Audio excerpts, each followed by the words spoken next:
Discipline is the invisible force that shapes every great achievement in history. It's the bridge between dreams and reality, between who you are today and who you are capable of becoming. Talent can give you a head start. Luck can open a door, but only discipline can keep you moving forward when the excitement fades and challenges rise.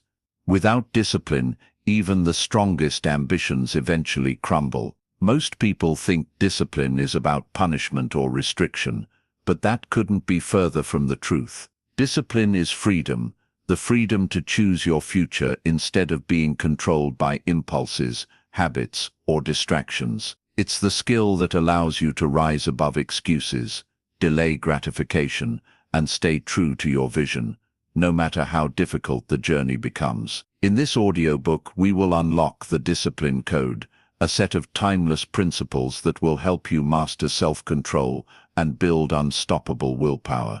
You'll learn how to create systems that make discipline automatic, silence the voice of excuses, break free from instant gratification, and turn pain into fuel for growth. Each chapter is designed to give you practical step-by-step strategies, so you can apply these lessons immediately to your life. This is not just about achieving a single goal. It's about becoming a disciplined person in every area of life, someone who commands respect and lives with integrity. So take a deep breath, clear your mind, and open your heart to change. Let's begin. Chapter 1. Define your why before you begin. Every journey starts with a reason. Without a clear reason, discipline becomes a burden, a constant uphill climb that wears you down until you eventually quit. The truth is, discipline on its own isn't enough.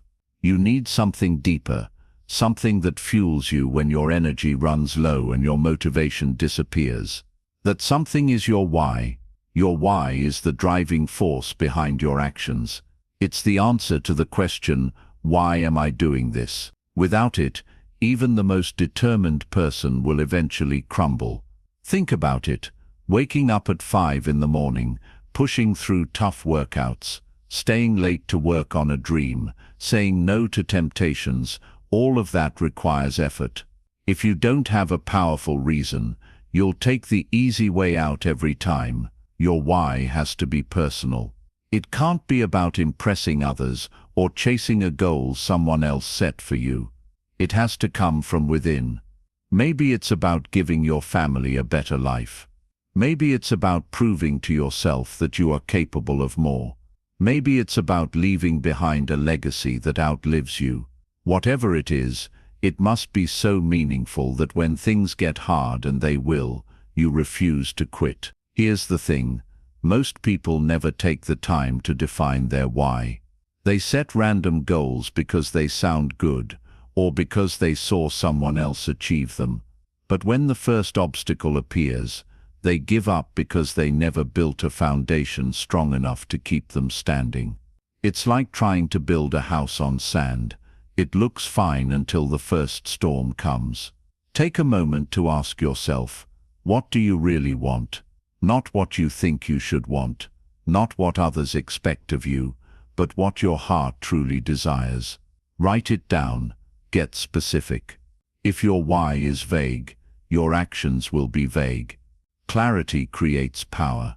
Once you have your why, remind yourself of it daily. When you wake up, think about it.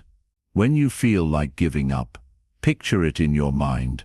Let it become the fire that keeps you moving forward. Discipline without a why feels like punishment. Discipline with a why feels like purpose. Here's a simple truth. Your why doesn't have to make sense to anyone else. It's yours, it's personal, and it's powerful enough to pull you through the darkest moments, if you hold on to it tightly. Before you take another step on your journey of self-control and willpower, define your why. Everything we'll cover in this audiobook will build on this foundation. Without it, none of the strategies will stick. With it, you'll have the strength to endure, to stay consistent, and to win, no matter how long the road ahead may seem. This is where your discipline begins. Chapter 2. Build unbreakable self-control. Self-control is the backbone of discipline. Without it, every good intention falls apart the moment temptation shows up. Think about how many times you've said, "Tomorrow, I'll start eating healthier," or "I'll get up early next week," only to find yourself slipping back into old habits. It's not because you're weak or broken. It's because self-control is like a muscle, and just like any muscle, it needs to be trained, strengthened, and built over time. When most people think of self-control, they imagine sheer willpower, gritting their teeth, forcing themselves to say no, and trying to power through with nothing but determination. That approach might work for a little while, but it's exhausting. The more you rely on raw willpower alone, the faster it burns out. The secret to unbreakable self-control isn't to fight harder, it's to train smarter. Here's the first key.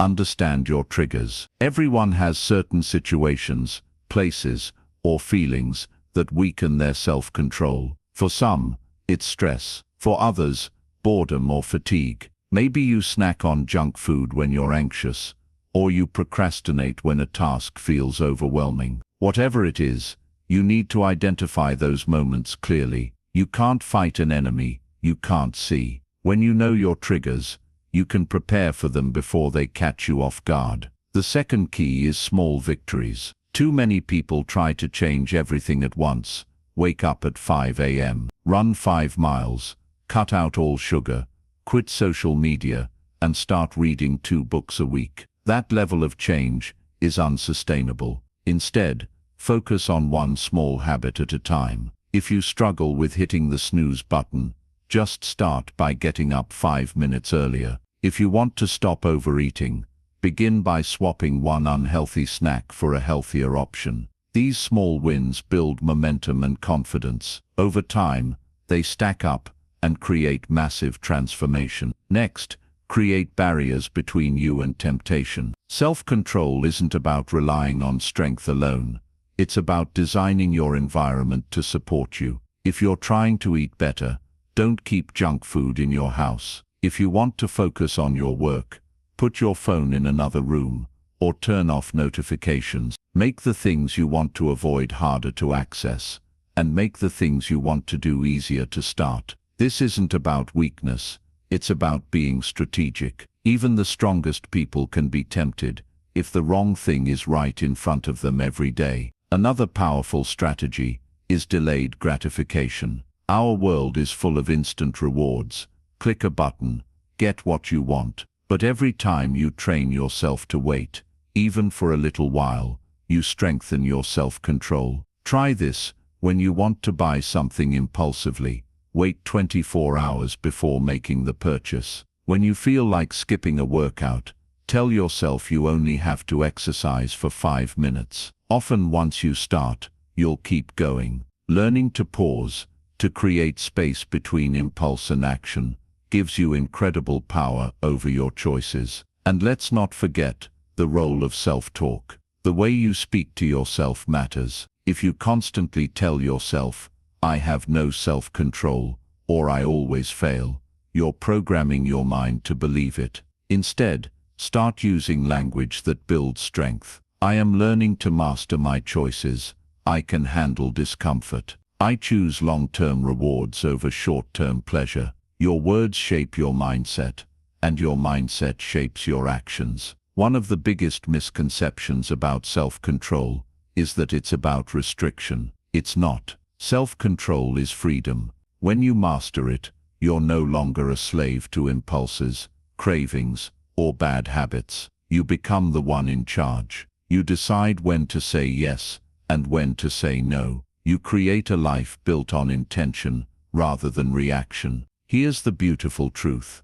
Every time you practice self-control, you make the next decision easier. Each small moment of strength compounds, like interest in a bank account. What feels hard today will feel natural tomorrow, and eventually, it becomes who you are. As you move through this journey, remember that setbacks are part of the process. You will slip. You will have days when you give in to temptation. That doesn't mean you've failed. It means you're human. The key is to get back up quickly and keep going. Every comeback strengthens your resolve. Building unbreakable self-control isn't about being perfect. It's about getting stronger each day, about building a life where your choices align with your deepest values. When you master self-control, you gain the power to shape your destiny. And that power is what separates those who dream from those who achieve. Start today. Make one small decision that strengthens your self-control. Then make another tomorrow. Over time, these choices will add up, and you'll look back in awe at how far you've come. This is the foundation of discipline, and it's the skill that will carry you through every challenge ahead. Chapter 3. Master the small daily wins. When people think about success, they often imagine one big dramatic moment.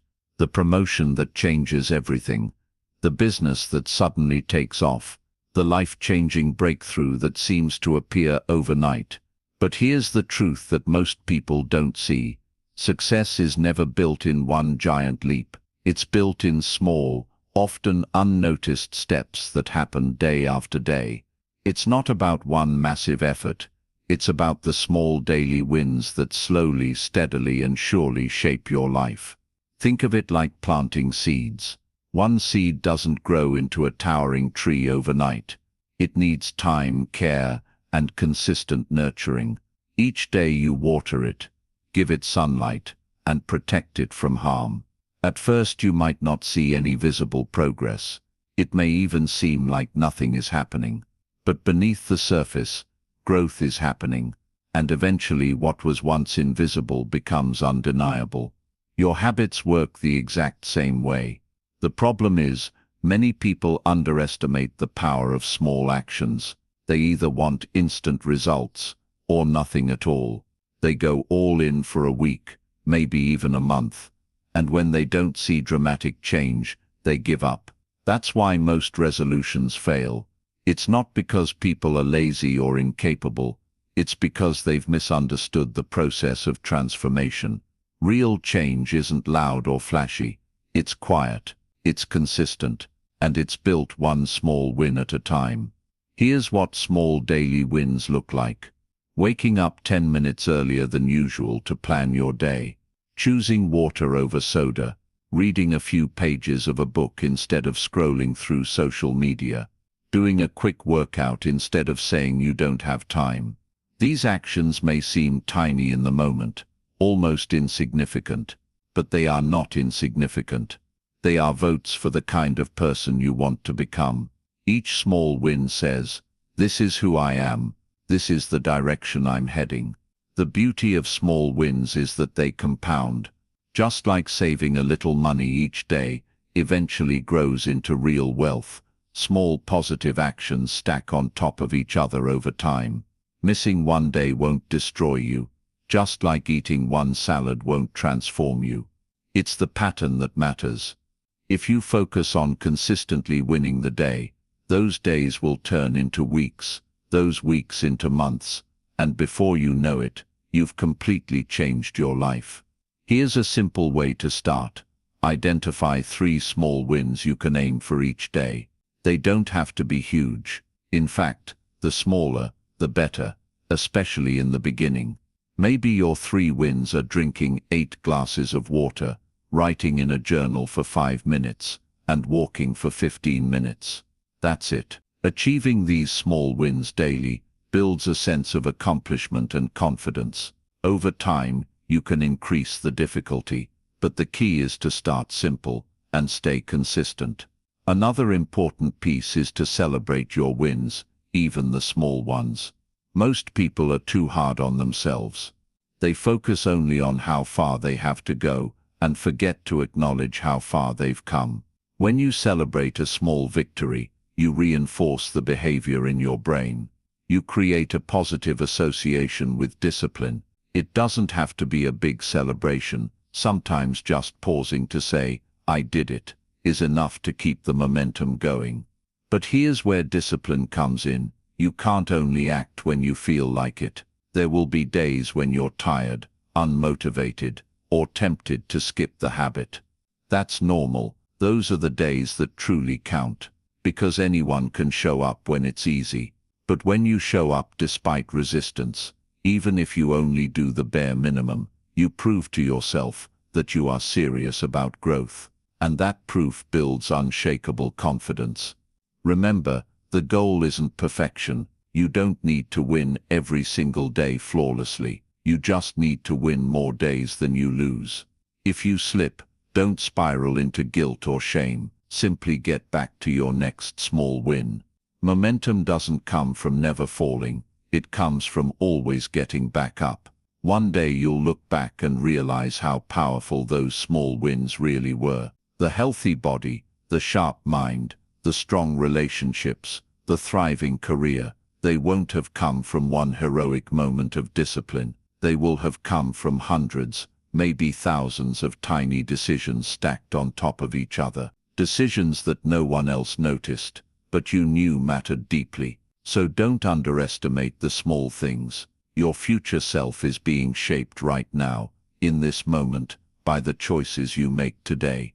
Focus on winning the day, one decision at a time, because when you master the small daily wins, you set yourself on an unstoppable path toward the life you've always wanted.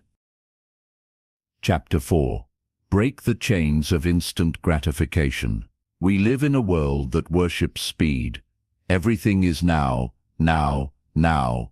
You can order food without leaving your couch, get answers to any question in seconds, and entertain yourself endlessly with just a swipe of your finger. On the surface, that sounds amazing. But there's a hidden cost. The more we get used to instant rewards, the harder it becomes to work for the things that truly matter. Instant gratification is like a sugar rush. It feels good for a moment, but it always fades and often leaves you worse off than before. Think about it. Scrolling on social media gives you a quick hit of dopamine, but hours later you realize you wasted valuable time. Eating that donut feels great while you're chewing, but later you regret it. Spending money on something you don't need gives you a burst of excitement, but then the guilt kicks in when you see your bank balance. Instant gratification offers pleasure now, but it steals long-term happiness. Discipline, on the other hand, is about delayed gratification. It's about choosing what you want most over what you want right now. That's not always easy. In fact, it can feel painful at first because your brain is wired to seek comfort and avoid discomfort. But here's the secret. The discomfort you feel when you delay gratification is temporary, while the rewards you gain are lasting. Let me give you a simple example. Imagine two paths. The first path is smooth, easy, and fun at the beginning, but as you go deeper, it becomes harder and full of regret. That's the path of instant gratification. The second path feels challenging at first, maybe even uncomfortable, but as you keep walking it gets easier, and the rewards grow greater and greater. That's the path of delayed gratification. Most people choose the first path because it feels good right now, only to find themselves trapped later on. So how do you break free from this cycle? First, start noticing your impulses. The moment you feel that urge to grab your phone, eat that snack, or procrastinate on an important task, pause for a few seconds. Ask yourself, is this action serving my long-term goals or just giving me a quick fix? That tiny moment of awareness is powerful. It creates space between your desire and your decision, and in that space you gain control. Second, replace quick rewards with meaningful ones. If you're trying to stop a negative habit, don't just remove it, replace it. For example, if you scroll endlessly on your phone because you're bored, try reading a few pages of an inspiring book or going for a short walk. If you crave junk food, keep healthy snacks nearby. The idea isn't to punish yourself, but to redirect your energy toward actions that actually benefit you. Third, practice waiting. Start small. If you want to check your messages, wait 5 minutes. If you want to buy something online, Wait 24 hours. If you feel like quitting during a workout, push yourself to keep going for just 2 more minutes. Every time you delay gratification, even in tiny ways, you're strengthening your self-control muscle. Over time, this muscle grows so strong that temptations lose their grip on you. Another powerful tool is visualizing the future. When you're faced with a decision, picture the outcome of both choices. Imagine how you'll feel if you give in to the moment versus how you'll feel if you stay disciplined. For example, think about how proud you'll feel in 6 months if you stay committed to your fitness plan, or how disappointed you'll feel if you keep quitting. When you clearly see the future consequences, it becomes easier to make the right choice today. Breaking the chains of instant gratification isn't about denying yourself joy. It's about choosing a deeper, more meaningful kind of joy. The kind that comes from growth, achievement, and self-respect. When you delay gratification, you're not saying no forever. You're simply saying, not yet, because I'm building something greater. And here's the beautiful part. Once you experience the rewards of delayed gratification, you start craving that feeling more than the quick fixes. The pride of finishing a hard task. The satisfaction of sticking to a promise you made to yourself. The excitement of seeing long-term progress. That kind of fulfillment lasts far longer than any momentary pleasure ever could. So starting today, challenge yourself to pause before you act. Ask yourself, will this choice move me closer to the life I truly want, or will it pull me further away? Each time you choose the long-term reward over the short-term rush, you're breaking another link in the chains of instant gratification. And with enough consistent choices, those chains will shatter completely, setting you free to create the life you've always imagined. Chapter 5. Create systems that make discipline automatic. Here's a truth most people don't realize. Willpower is limited. You can't rely on sheer force of will to carry you through every decision, every temptation, and every challenge. If you do, you'll eventually burn out. That's why so many people start strong but fade over time. They're constantly fighting themselves instead of setting up a structure that supports them. The real secret to lasting discipline isn't trying harder, it's designing smarter. It's creating systems that make discipline automatic. Think of a system as a set of routines, habits, and structures that make the right choice the easy choice. When you have a strong system, you don't need to wrestle with temptation all day because you've already built an environment that naturally guides you toward success. It's like having guardrails on a road. They keep you moving in the right direction without you having to think about it constantly. Here's an example. Imagine someone trying to eat healthier. Without a system, every meal becomes a battle. Should I order fast food or cook something nutritious? That decision requires willpower, and over time it wears you down. But with a system, there's no battle. You meal prep on Sunday, keep healthy food ready in your fridge, and remove junk food from your home. Now, eating healthy isn't a matter of willpower, it's the default. You've made it easy to succeed and harder to fail. This principle applies to every area of your life. If you want to work out consistently, don't rely on waking up and feeling motivated. Build a system. Lay out your workout clothes the night before. Schedule your workouts on your calendar, like important appointments. Have a backup plan for rainy days or busy schedules. The less thinking required, the better, because when something is part of your routine, you don't debate it, you just do it. Another key to building effective systems is reducing decision fatigue. Every decision you make throughout the day uses mental energy. That's why by evening, it's so much harder to resist temptations or stay productive. You've used up your decision-making power. The solution: automate as many decisions as possible. Wear similar outfits to save time and energy, like many successful people do. Plan your meals in advance. Set specific times for tasks instead of trying to figure it out on the spot. The fewer choices you have to make, the more energy you have for what truly matters. Your environment is also part of your system. If your surroundings are filled with distractions, you're constantly fighting uphill battles. But if you shape your environment, you can make discipline almost effortless. Want to read more? Keep a book on your nightstand or desk. Want to spend less time on your phone? Leave it in another room while you work. Want to save money?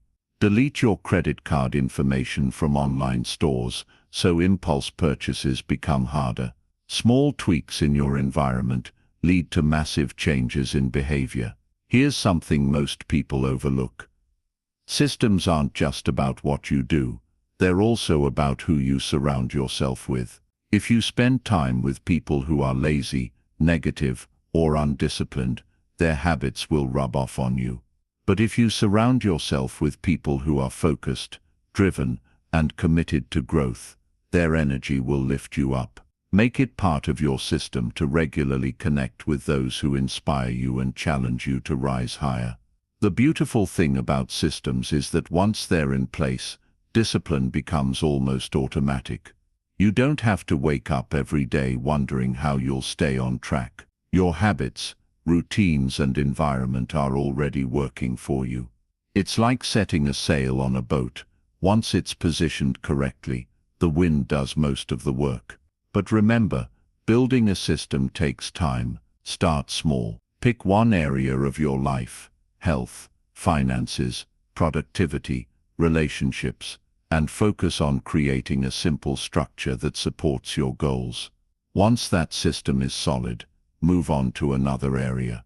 Step by step, you'll create a life where discipline flows naturally, instead of constantly feeling forced. When you look at the most successful people in the world, you'll notice something they all have in common: strong systems. They don't rely on fleeting motivation. They design their lives in a way that makes success the default outcome. You can do the same. So stop fighting endless daily battles. Instead, take a step back and ask yourself, how can I set things up so that the right actions happen automatically? When you master this skill, you'll discover a powerful truth. Discipline doesn't have to feel like a struggle. With the right systems in place, it becomes second nature, and that's when your growth becomes unstoppable. Chapter 6. Silence the voice of excuses. Every single one of us has a voice in our head. It's that little whisper that shows up at the worst possible moments. The voice that says, "You're too tired. You can do it tomorrow. It's too hard. You don't have enough time. What if you fail?" You know that voice. We all do. It's the voice of excuses. And if you don't learn to silence it, it will control your life. Excuses are comforting. They give you a way out. They make you feel better about avoiding discomfort or hard work. But here's the brutal truth. Every time you listen to an excuse, you trade your future for temporary comfort. It might feel good in the moment, but deep down, you know you're holding yourself back. Think about this. Has there ever been a time when you gave up on something important because of an excuse, and later you regretted it? That regret stings because part of you knows the truth.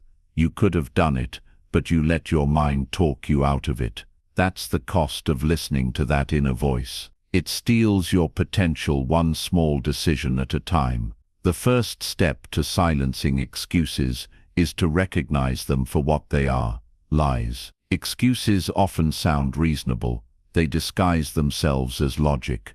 I can't start my business because the economy is bad. I can't work out today because I'm too busy. I can't save money because my expenses are too high. On the surface, these statements seem valid. But if you dig deeper, you'll see the truth. There's always someone out there with fewer resources, less time, and more challenges who's still making it happen. The difference isn't circumstance, it's mindset.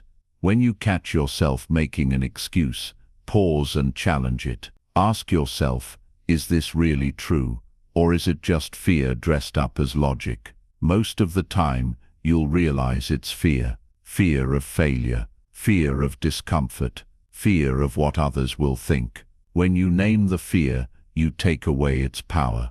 The second step is to replace excuses with action. The longer you sit and think about whether or not you should do something, the louder the excuses become. Action is the enemy of excuses. The moment you take even a small step forward, the voice begins to fade. For example, if you're dreading a workout, don't think about doing the whole thing. Just tell yourself, I'll put on my shoes and start for 5 minutes. Once you're moving, momentum takes over. Another powerful strategy is to change your language. Excuses often begin with disempowering phrases like, I can't, or I don't have time. Start shifting the way you talk to yourself. Instead of saying, I don't have time, say, it's not a priority right now. That simple change forces you to be honest with yourself. If you really want something, you'll make time for it. It's also important to watch who you surround yourself with. Excuses are contagious. If you spend time with people who constantly complain and justify why they can't change, you'll start adopting their mindset without even realizing it. On the other hand, if you surround yourself with people who take ownership of their lives, their energy will push you to do the same. Build a circle of accountability that challenges you instead of enabling your excuses. Now here's something most people don't realize. Excuses are often rooted in self-doubt. Deep down, you might not believe you're capable of reaching your goals, so you create excuses as a way to protect yourself from failure. But here's the truth. You are capable.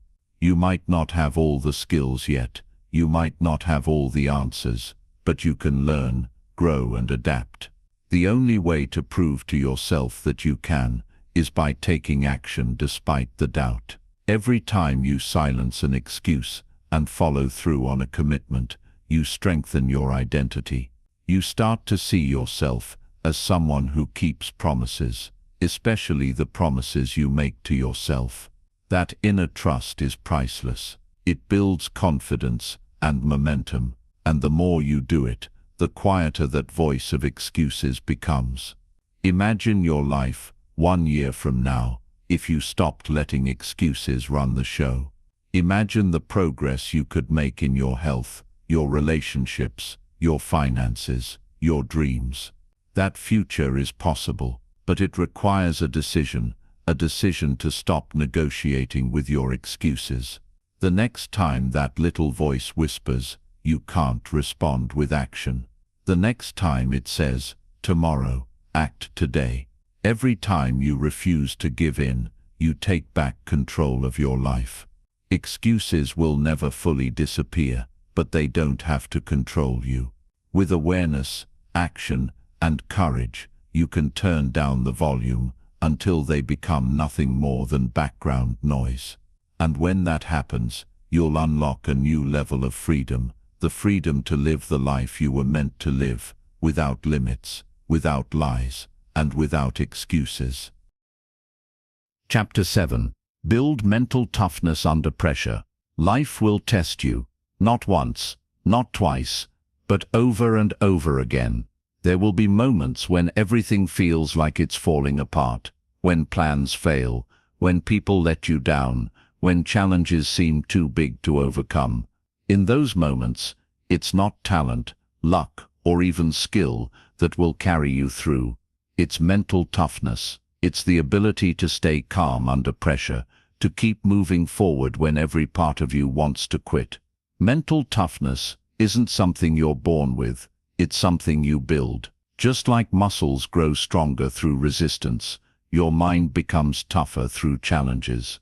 Most people run from discomfort. They avoid hard situations, thinking that by staying comfortable, they're protecting themselves. But here's the truth. Avoiding difficulty doesn't make you stronger. It makes you fragile. When life finally throws something big your way, you won't be ready. If you want to build unshakable mental toughness, you must embrace pressure instead of fearing it. Pressure is a sign that you're growing. It means you're in the game, pushing yourself beyond your limits. Think about a diamond. It's just a piece of coal that went through extreme pressure. Without that pressure, it would have stayed ordinary. The same is true for you. The first step is to shift your perspective on challenges. Instead of asking, "Why is this happening to me?" start asking, "What is this teaching me?" Challenges aren't punishments, they're opportunities. Every obstacle you face contains a lesson that will make you stronger if you're willing to face it head-on. When you see challenges as teachers, instead of enemies, you take back your power. Next, focus on controlling what you can control. Under pressure, it's easy to spiral into fear and anxiety by obsessing over things you can't change. That's wasted energy. Mental toughness comes from narrowing your focus to what's within your control, your attitude, your effort, your preparation. You can't always control the storm, but you can control how you navigate through it. One of the best ways to practice this is through your breathing. When you feel overwhelmed, stop and take a few slow, deep breaths. It sounds simple, but it's powerful. Your breath can calm your nervous system and clear your mind, giving you the space to make better decisions. This simple habit can turn panic into power.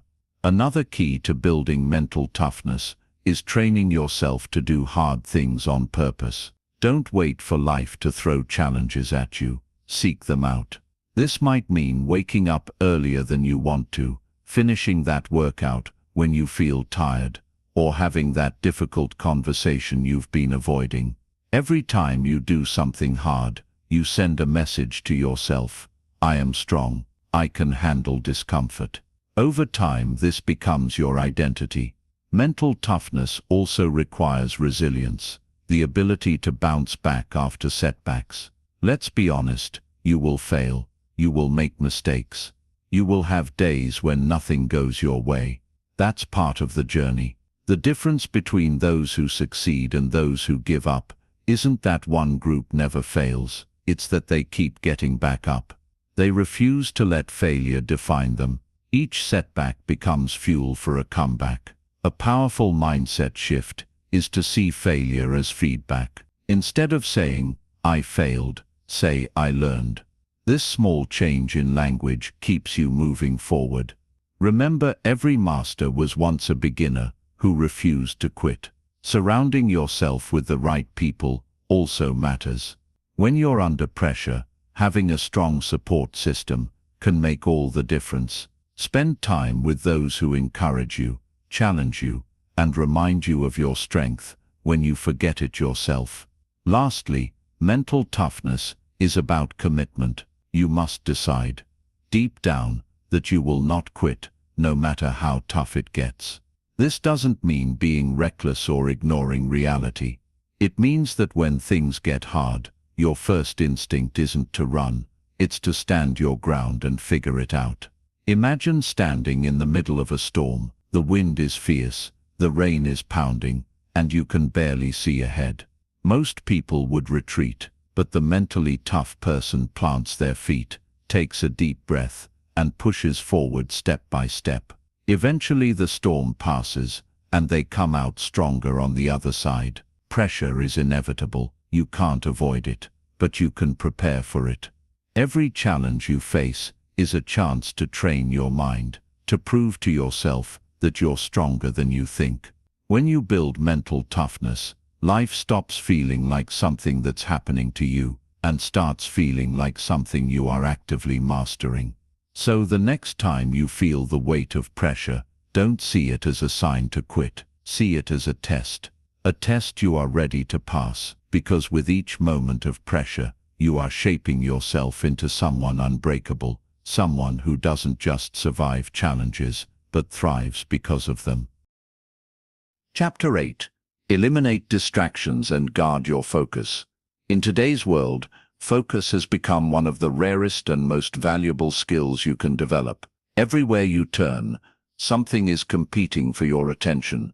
Your phone buzzes, notifications pop up, social media calls your name, and the endless stream of entertainment is just one click away. It's no wonder so many people feel exhausted, scattered, and unproductive. They're not lazy, they're simply drowning in distractions. Here's the thing about distractions: they don't just steal your time, they steal your potential. Every time you switch your attention from one thing to another, you lose momentum. Your brain has to reset, and that costs you energy. It might feel like you're getting things done because you're busy, but in reality you're spinning your wheels. True progress doesn't come from being busy, it comes from being focused. Focus is like a magnifying glass. If you scatter sunlight across a piece of paper, nothing happens. But if you concentrate it through a single point, it becomes powerful enough to burn. Your mind works the same way. When you direct all your attention toward one task, you become unstoppable. The problem is, most people never get to that level of focus because they're constantly being pulled in 1,000 different directions. The first step to guarding your focus is identifying your biggest distractions. For many people, it's their phone. For others, it's television, endless news feeds, or even certain people who constantly interrupt their time. Be brutally honest with yourself about what steals your focus. You can't fix what you refuse to face. Once you know your distractions, take steps to remove or reduce them.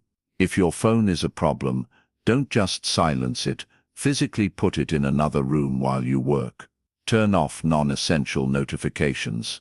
Delete apps that consume your time, but don't add value to your life. If television keeps you from your goals, set strict viewing hours or remove the temptation entirely. If certain environments make it hard to focus, create a space designed for deep work, somewhere clean, quiet, and free of clutter. But eliminating distractions isn't just about your environment, it's about your mind. Even if you turn off your phone and close the door, mental distractions can still sabotage you. Worries, daydreams, and random thoughts can pull you away from what matters. That's why you need rituals to train your brain to focus. Start each work session with a simple routine, like taking 3 deep breaths, reviewing your top priorities, and setting a timer for focused work. Over time, your brain will learn that this routine means it's time to lock in. Another powerful strategy is time blocking. Instead of trying to fit your important tasks into random gaps throughout the day, schedule specific blocks of uninterrupted time. During these blocks, commit fully to one thing. No multitasking, no checking messages, just pure focused effort. Even 1 or 2 deep work sessions a day can produce more results than an entire day of scattered activity. You also need to set clear boundaries with others. If people constantly interrupt you, it's not just their fault, it's also a sign you haven't communicated your limits.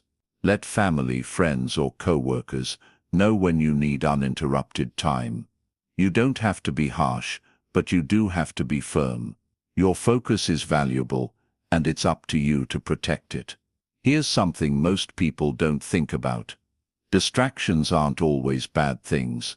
Sometimes they come disguised as opportunities.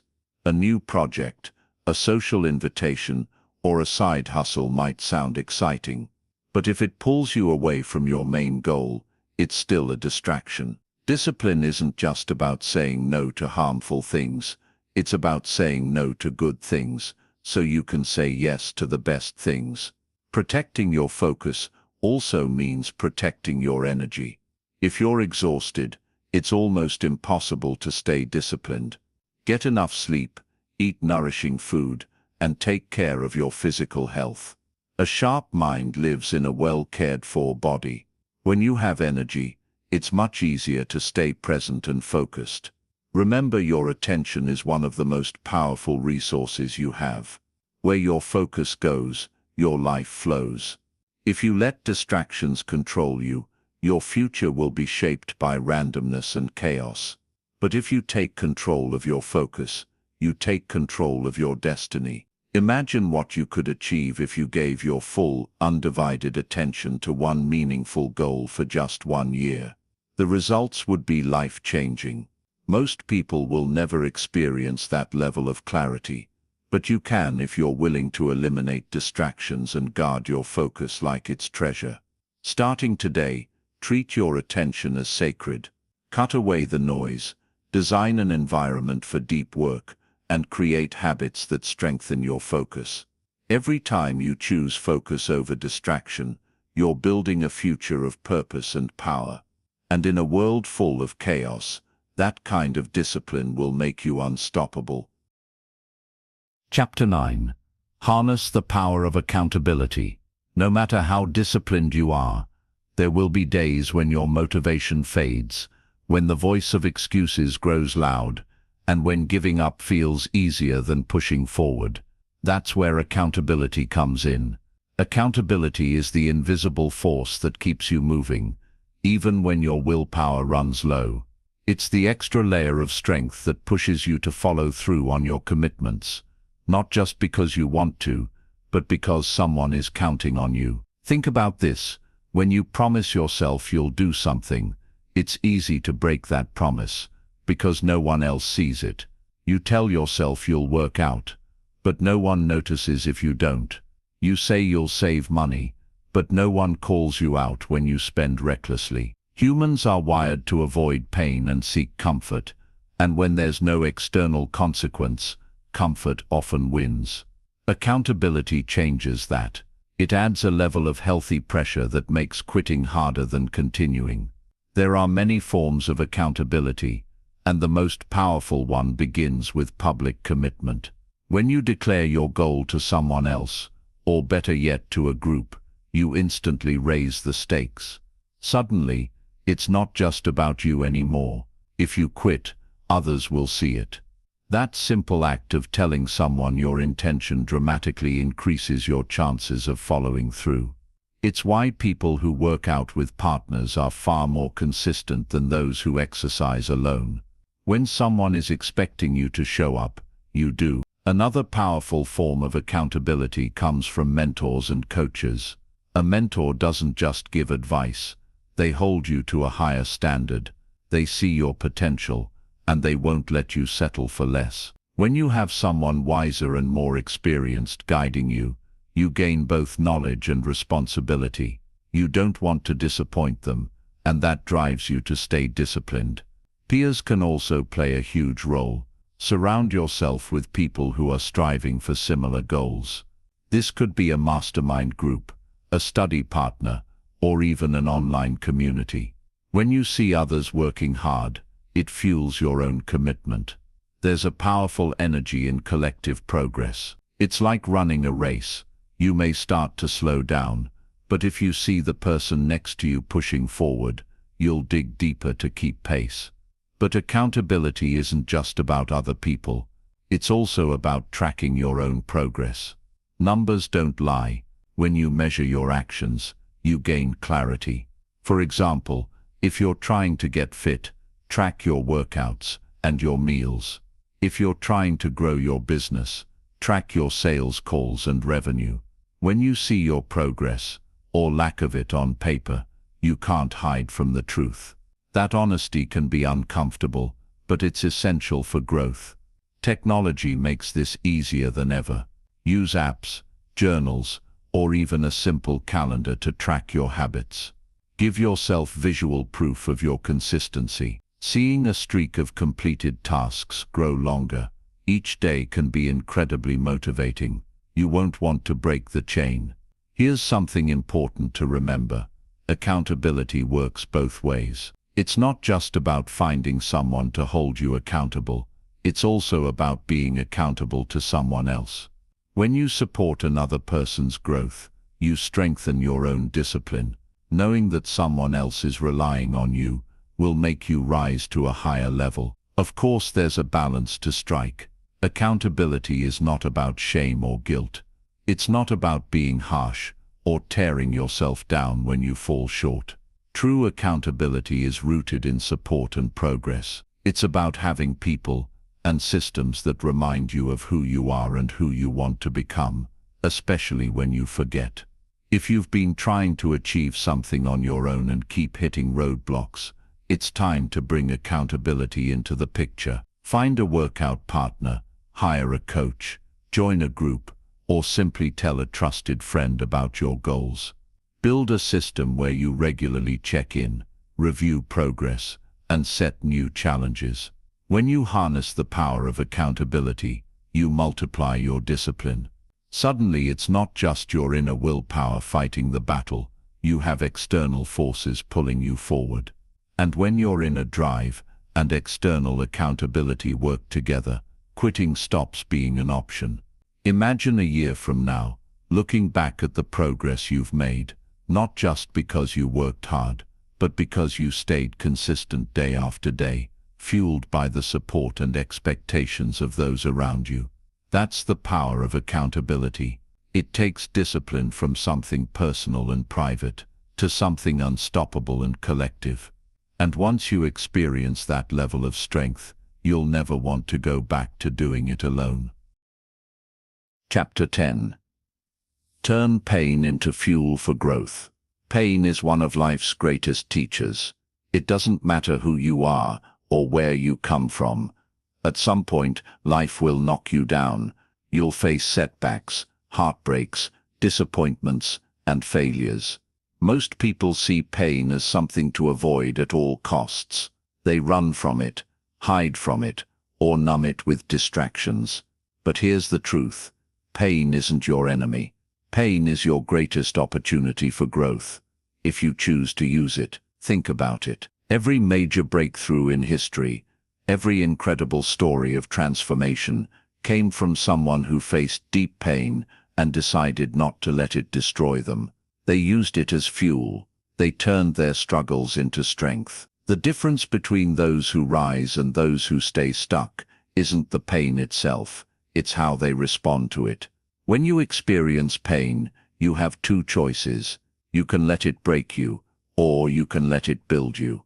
Most people choose the first path, without even realizing it. They dwell on the hurt, replay the failure in their mind, and allow bitterness to take root. Over time, that pain turns into resentment and self-doubt. But there's another path, the path of warriors, achievers and leaders. This is where you take the very thing that was meant to crush you and turn it into unstoppable fuel. The first step to transforming pain is acceptance. You can't grow from what you refuse to face. Pretending it doesn't hurt or burying it under busyness will only make it stronger. Be honest with yourself. Yes, it hurts. Yes, it's unfair. Yes, you wish it didn't happen. Accepting pain doesn't mean you like it. It simply means you're ready to deal with it directly instead of hiding from it. Once you've accepted it, the second step is finding the lesson inside the pain. Every painful experience carries a message. Maybe it's teaching you resilience. Maybe it's showing you which relationships are real and which ones aren't. Maybe it's revealing a weakness you need to strengthen.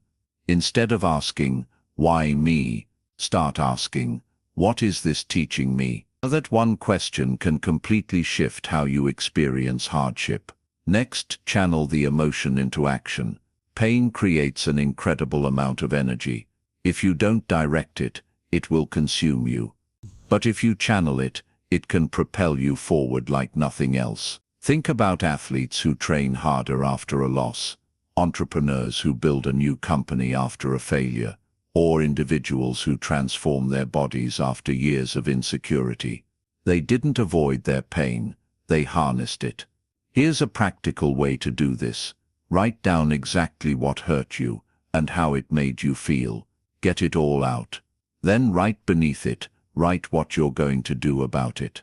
Turn those emotions into a plan. For example, if you were betrayed by someone, use that pain to fuel a new level of independence and strength.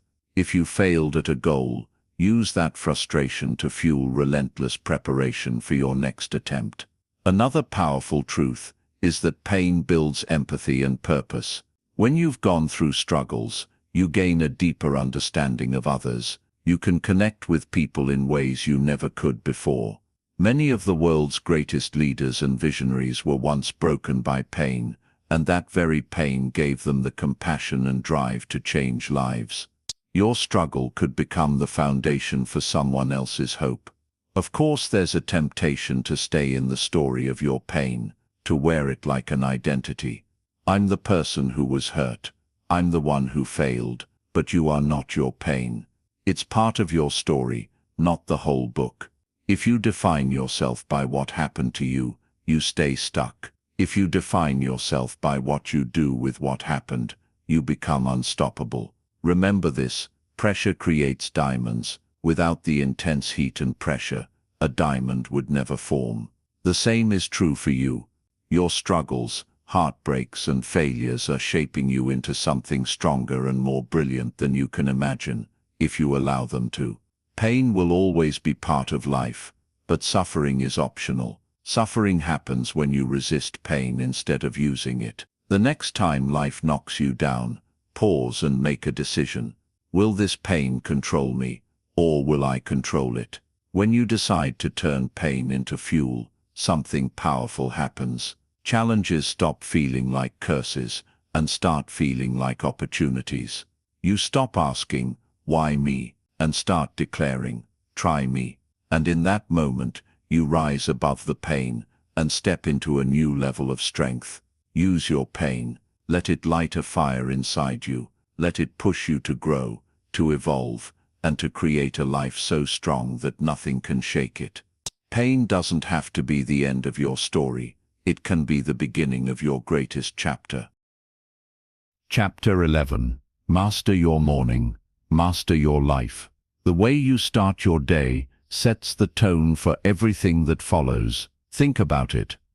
Have you ever woken up late, rushed through your morning, skipped breakfast, and scrambled to get out the door? How did the rest of that day go? Chances are, you felt stressed, distracted, and behind before you even began. Now imagine the opposite. You wake up with intention. You give yourself time to think, move, and prepare. Instead of reacting to chaos, you create calm and focus. That's the power of mastering your mornings. Most people underestimate their mornings. They think those first few hours don't matter as long as they get through the day. But mornings are more than just the start.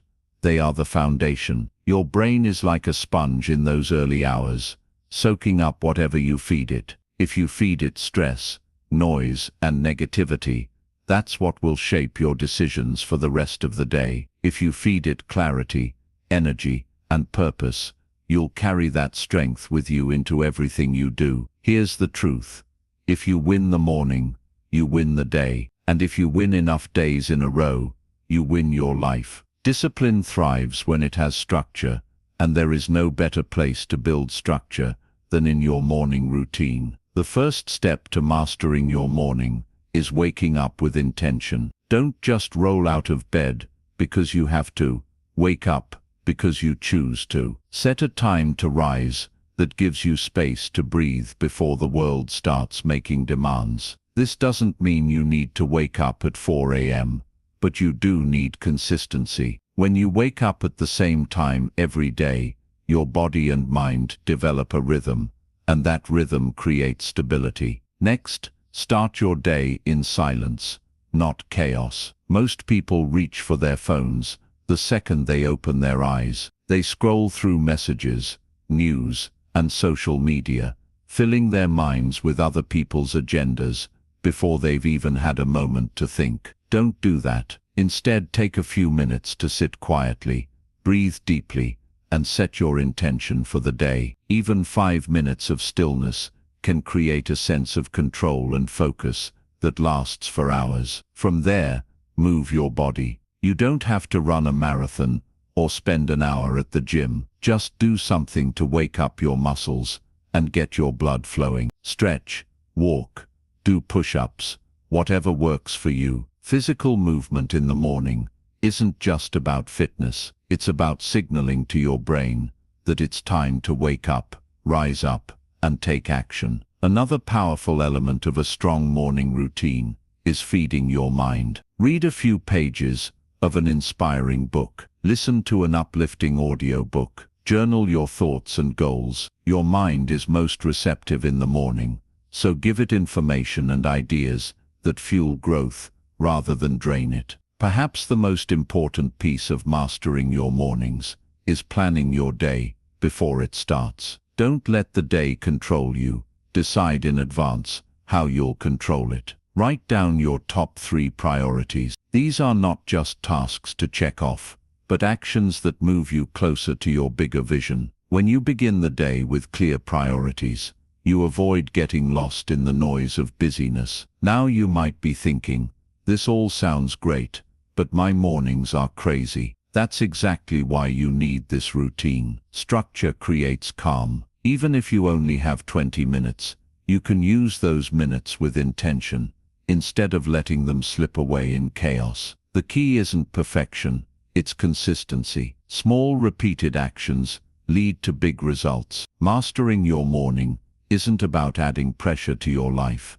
It's about creating a strong launch pad. When you take control of the first part of your day, you send a powerful message to yourself. I am in charge of my time. I am in charge of my life. That message builds confidence and discipline like nothing else. Remember, discipline is built through repetition. The first week of a new routine might feel awkward. The second week will feel easier. By the third week, it will start to feel natural. Soon you won't have to think about it. You'll simply wake up and do what needs to be done, because it has become part of who you are. Here's a simple challenge to start tomorrow morning. Don't touch your phone for the first 30 minutes after you wake up. Use that time to breathe, move, and plan. It may seem small, but this single habit can transform your sense of control and focus. Your mornings are a reflection of your life. If you want to change your life, change how you begin each day. Take ownership of those precious first hours, and you'll find that discipline becomes easier, decisions become clearer, and your days become far more productive. Master your morning, and you won't just improve your day, you'll transform your future. Chapter 12. Build habits that stick for life. Discipline isn't just about making the right choice once. It's about making the right choice again and again until it becomes automatic. That's the real power of habits. Habits are the foundation of your life. They shape your actions, your results, and ultimately your identity. The things you do repeatedly, whether good or bad, determine the direction of your future far more than any single decision ever could. Think about it. Most of what you do each day happens on autopilot. The way you brush your teeth, how you tie your shoes, the route you take to work, all of it happens without much thought. That's the beauty of habits. Once they're built, they don't drain your willpower. The problem is, many people run their lives on bad habits without even realizing it. They've programmed themselves to repeat behaviors that hold them back, like procrastinating, overeating, or wasting hours on social media. The good news, you can reprogram yourself. You can design habits that serve you instead of sabotage you. The first step to building habits that stick is starting small. Most people fail because they try to change too much, too fast. They declare, I'm going to wake up at 5 a.m., go to the gym every day, quit sugar, read for an hour, and meditate, all at once. That kind of drastic change is overwhelming, and when they inevitably slip, they give up completely. Instead, focus on one small habit at a time. If you want to get in shape, start with just 5 minutes of movement each morning. If you want to read more, commit to a single page a day. It may feel insignificant at first, but small habits grow into big results over time. Here's why this works. Small habits are easy to repeat, and repetition is what creates permanence. It's like laying bricks. One brick by itself doesn't build a wall, but if you keep adding brick after brick, eventually you have something strong and lasting. The same goes for your habits. Consistency matters more than intensity. The second step is to attach your new habit to an existing one. This is called habit stacking. Your current routines are already deeply wired into your brain, so linking a new action to something you already do makes it easier to remember. For example, if you want to start journaling, do it right after you brush your teeth at night. If you want to practice gratitude, say 3 things you're thankful for every morning while you drink your coffee. The trigger of the old habit automatically reminds you of the new one. Next, make the habit rewarding. Our brains are wired to repeat behaviors that feel good. If a habit feels like pure punishment, you won't stick with it. That doesn't mean you need to bribe yourself with junk food every time you exercise, but you should find a way to make the process enjoyable. Listen to your favorite music while you clean the house. Track your progress on a calendar and watch the streak grow. Celebrate small wins. When your brain associates the habit with positive feelings, it becomes much easier to maintain. At the same time, remove friction from the good habits and add friction to the bad ones. If you want to start eating healthier, keep nutritious snacks visible and ready to grab, and hide or throw away junk food. If you want to read more, keep a book on your nightstand instead of your phone. On the flip side, if you want to break a bad habit, make it inconvenient. For instance, if you spend too much time on social media, delete the apps from your phone or log out each time so it takes extra effort to access them.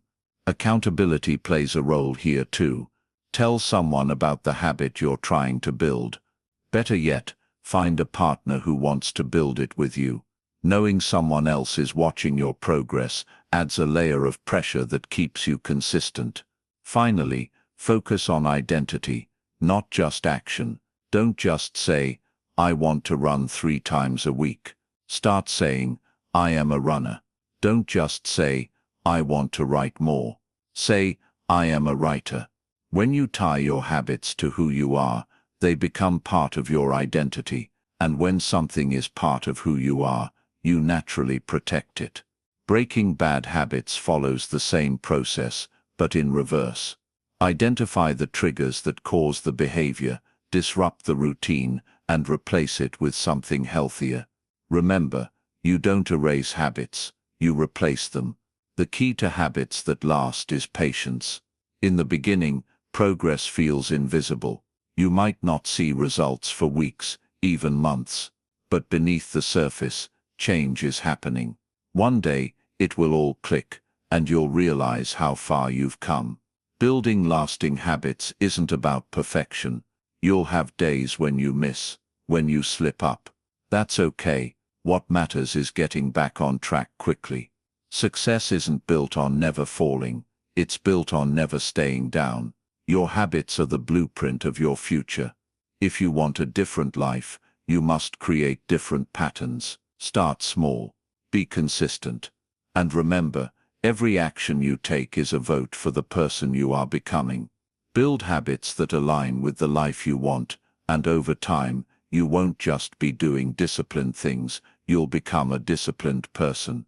And that identity will stick with you for life. Chapter 13. Lead yourself before you lead others. Everyone wants to be a leader in some way. Maybe you want to lead a team, a business, a family, or even a community. Leadership sounds exciting. It's inspiring. It's a position people respect. But here's a hard truth that most people don't realize. You cannot effectively lead anyone else until you've learned how to lead yourself. Think about it. Would you trust a captain who can't steer their own ship? Would you follow a guide who doesn't know the trail? Leadership always starts with self-leadership. If you don't have discipline, if you don't live by the values you preach, people will see right through you. They might listen to your words for a while, but eventually they'll follow your actions instead. Self-leadership means taking full responsibility for your life. No blaming, no excuses, no waiting for someone else to fix things. It's about being the kind of person you would want to follow. That begins with your habits, your choices, and your mindset. Before you can inspire others to change, you must first show that change is possible by living it yourself. The first step to leading yourself is clarity. You need to know who you are and what you stand for. What are your values? What principles are non-negotiable in your life? Without clarity, you'll be easily swayed by circumstances or the opinions of others. Great leaders have a compass inside them. They know what they believe, and they act according to those beliefs, even when it's hard, even when no one is watching. Once you have clarity, the next step is consistency. It's not enough to do the right thing once in a while. Self-leadership requires showing up day after day, even when it's inconvenient. If you say you value health, but you constantly skip workouts and eat poorly, your actions don't match your words. If you say you value honesty, but you tell little lies to avoid discomfort, you erode trust, not just with others, but with yourself. Consistency builds credibility. When people see you living your values consistently, they'll know you're someone they can rely on. Another key part of self-leadership is discipline under pressure. It's easy to be disciplined when everything is going well. The real test comes when stress hits, when challenges pile up, when you're tired and tempted to quit. How you respond in those moments determines the kind of leader you truly are. If you lose control, panic, or make reckless decisions, others will sense it. But if you remain calm, focused, and steady, you'll give others the confidence to keep going too. Self-leadership also means holding yourself accountable. It's tempting to let yourself off the hook. It's easy to say, "No one will notice if I cut this corner," or "It's fine if I skip just this once." But every time you break a promise to yourself, you weaken your own leadership. The strongest leaders are those who hold themselves to higher standards than anyone else does. They don't need someone watching over them to do the right thing. They do it because it's who they are. One of the most powerful ways to lead yourself is by managing your emotions. Emotions are natural, but they can cloud your judgment if you let them control you. A true leader knows how to pause, breathe, and respond with intention instead of reacting impulsively. This doesn't mean you suppress your feelings. It means you channel them. Anger can become determination. Fear can become courage. Sadness can become empathy. When you master your emotions, you set the tone for everyone around you. Remember, leadership isn't about titles or authority. You don't need a fancy position to be a leader. You simply need to be someone others want to follow. And people are drawn to strength, integrity, and vision. When they see you leading yourself with discipline and purpose, they'll naturally be inspired to rise to your level. Here's a question to ask yourself: would you want to follow you? If the answer is no, don't feel discouraged. See it as an invitation to grow. Start small, keep promises to yourself, build daily routines that reflect the person you want to become. Over time you'll develop the inner strength that makes others take notice. Leading yourself before leading others isn't just about influence, it's about impact. When you change your own life, you become living proof that change is possible. Your example speaks louder than any speech or instruction ever could. So before you focus on leading a team, a company, or a family, focus on leading you. Set the standard, walk the path first. When others see your discipline, your resilience, and your consistency, they won't just listen to your words, they'll follow your actions. And that's when real leadership begins. Chapter 14. Stay disciplined when no one's watching. It's easy to stay disciplined when people are watching you. When there's a coach, a boss, a mentor, or even friends keeping an eye on you, you naturally step up your game. You don't want to let them down. You don't want to look weak. That kind of external accountability can push you to perform at a high level. But here's the true test of character. What do you do when no one's watching? The answer to that question reveals who you really are. It's not the moments in public that define you. It's the quiet, private choices you make when there's no audience, no applause, and no consequences, except the ones you create for yourself. That's where real discipline lives. Think about it. Anyone can give their best effort during a big event when everyone is paying attention.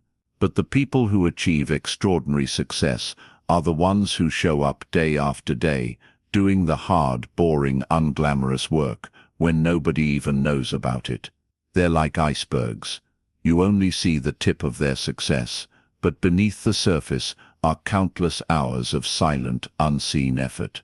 The problem is, our world has trained us to seek validation.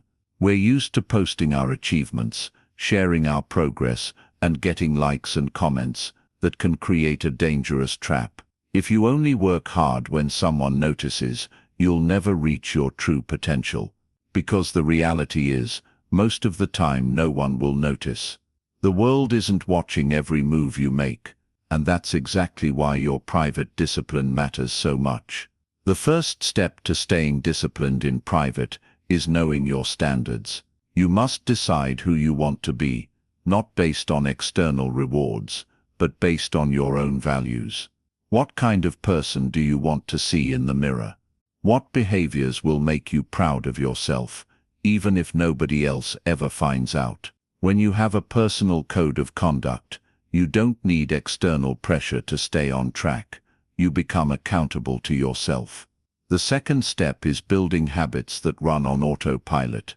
When you have strong routines, you don't need to rely on motivation or outside forces to get things done.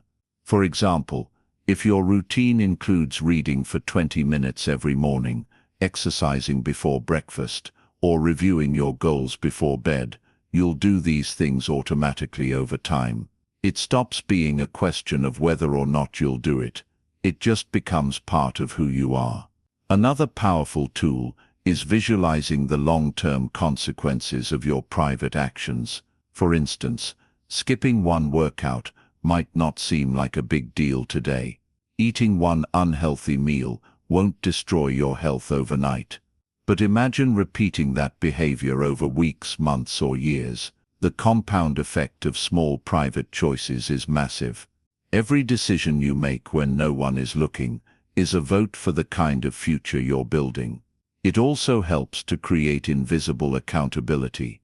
This doesn't mean someone literally watching you, but it does mean having systems that keep you honest. Journaling is a simple example. When you write down your progress each day, you create a record you can't hide from. Even if no one else reads it, you'll see the truth in black and white. Another method is tracking habits on a calendar or app. There's something deeply motivating about keeping a streak alive. Staying disciplined in private also requires mental toughness. When you're alone, it's easy to justify shortcuts. No one will know if you cheat on your diet. No one will know if you skip a task, but you will know. And every time you break a promise to yourself, you weaken your identity. On the flip side, every time you follow through in private, you strengthen your sense of self-respect. Over time, you start to see yourself as a person who always does the right thing, even when it's hard. That identity becomes unshakable. Here's a truth that may sting. If you can't stay disciplined when no one's watching, you'll always depend on external motivation, and external motivation fades. People get busy. Life gets noisy. If your success depends on someone cheering you on, you'll crumble the moment the cheering stops. The most successful people in the world share one thing in common. They do the work in silence. They wake up early and grind while the world is sleeping. They put in hours of practice when no one is clapping. Then when the spotlight finally comes, it looks like they succeeded overnight. But the truth is, their private discipline created their public success. Starting today, challenge yourself to raise your private standards. Do the extra rep at the gym even when no one's counting. Put in the extra hour of study when no one will ever see it. Make the right choice even when there's no reward except knowing you stayed true to yourself. Because at the end of the day, discipline isn't about impressing others. It's about becoming the kind of person you deeply respect. When you stay disciplined in the dark, you build a strength that shines brightly in the light. And when the world finally sees your results, you'll know the truth. You earned every bit of it in the moments no one else saw. Chapter 15. The Discipline Code, Your Unshakable Standard. By now you've learned that discipline isn't just about following a few rules or forcing yourself to work harder. It's a way of life. It's a personal code you live by, a set of principles that guide every decision you make, no matter the situation. This is what I call the discipline code. When you create your own code and commit to it, you become unshakable. You no longer rely on motivation, willpower, or outside approval. Your code becomes the standard you hold yourself to, whether anyone is watching or not. Most people drift through life without a code. They make decisions based on how they feel in the moment. If they're tired, they skip the workout. If they're tempted, they give in. If something feels uncomfortable, they avoid it. Their life becomes a series of reactions instead of intentional actions. But here's the truth. Feelings are fleeting, and circumstances are unpredictable. If you live by them, you'll never reach your full potential. A personal code gives you stability. It's like having a compass in the middle of a storm. No matter what chaos surrounds you, you know which direction to go, because your principles never change. Your code is your anchor when life tries to pull you off course. So how do you create your own discipline code? It starts with defining your non-negotiables. These are the values and behaviors you will not compromise, no matter what. For example, you might decide, I don't lie, even when it's uncomfortable, or I don't quit on myself, even when it's hard. These non-negotiables form the backbone of your code. They don't bend with circumstances or moods. They are unbreakable. Next, choose a few daily disciplines that align with those values. These are small, consistent actions that reinforce your code every single day. It might be waking up at a certain time, journaling each morning, exercising for a set amount of time, or reading for personal growth. The key is consistency. These daily practices become rituals that remind you of who you are and what you stand for. Your code should also include standards for how you respond to challenges. Life will test you. There's no avoiding that. You might face rejection, failure, or unexpected setbacks. Instead of reacting emotionally, decide in advance how you will handle those moments. For example, when I fail, I learn and try again. Or when I'm under pressure, I breathe, stay calm and keep moving forward. When you have predetermined responses, you're less likely to fall apart when the storm hits. Here's something powerful to remember. Your discipline code isn't about perfection, it's about direction. You will make mistakes, you will have days when you fall short. That doesn't mean you've broken your code. What matters is that you recognize it quickly and return to your path without hesitation. The quicker you get back on track, the stronger your discipline becomes. Living by a code also means holding yourself accountable, even in private. When you break a commitment to yourself, no one else may notice, but you will. And every time you let yourself off the hook, you weaken your identity. Conversely, every time you honor your code, even when it's hard, you strengthen your sense of self-respect. Over time, that respect becomes unshakable confidence. One of the greatest benefits of having a discipline code is clarity. Decisions become easier because you already know your standard.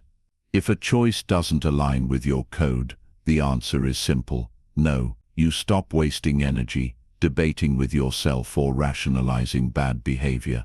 Your code makes the decision for you. Imagine for a moment what your life would look like if you lived this way. Imagine waking up each day with clarity, purpose and strength. Imagine knowing exactly what actions to take because they're rooted in unchanging principles. Imagine how others would see you, not just as someone who talks about discipline, but as someone who embodies it. The world needs people like that. People who stand firm when others crumble, people who live with integrity and inspire others through their example. That can be you. But it starts with a decision to create your discipline code and live by it, no matter what. Here's your challenge. Write down 3 non-negotiable principles that define who you are. Then choose 3 daily disciplines that align with those principles. Commit to them fully. Review them every morning and every evening. Let them guide your thoughts, your actions, and your words. Over time, you'll notice something incredible. You won't have to force yourself to be disciplined anymore. It will become natural, automatic. You'll no longer question whether or not you can achieve your goals. You'll simply follow your code, and success will follow you. The discipline code isn't just a set of rules. It's a way of living that creates freedom, strength, and lasting fulfillment. When you live by your code, you don't just change your habits, you change your identity. You become the kind of person who commands respect, earns trust, and achieves greatness. Remember this, the world doesn't need more people who drift. It needs leaders, people with courage, clarity, and unwavering standards. Be one of those people. Live by your discipline code, and you will not only transform your own life, but you'll also inspire others to rise higher. And that is how true legacy is built. Conclusion.